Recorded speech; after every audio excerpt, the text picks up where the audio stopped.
AC200 咖啡机功能操作介绍。接下来介绍煮咖啡程序。首先选择咖啡杯数，按下咖啡杯数键，可选择煮1杯咖啡或2杯相同的咖啡。选择2杯时，口味会较淡。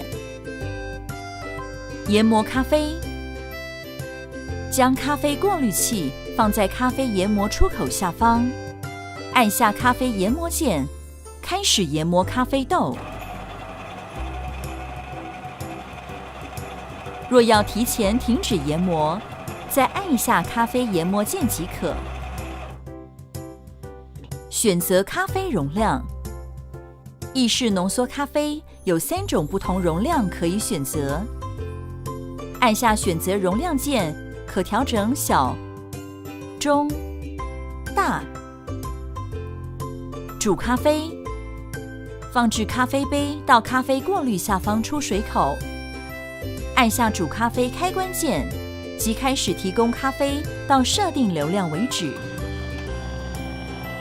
若要提前停止供应，再按一下煮咖啡开关键即可。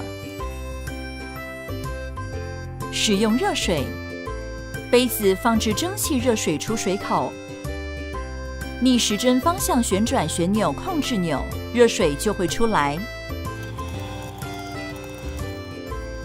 使用完毕后，旋钮需转至关闭位置。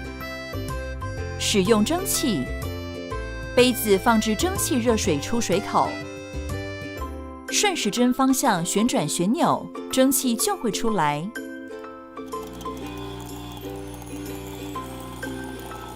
使用完毕后，旋钮需转至关闭位置，否则高蒸汽温度可能喷出，造成伤害。调整意式咖啡水量，按选择容量键，将咖啡分量选择至预更改的容量，例如中杯。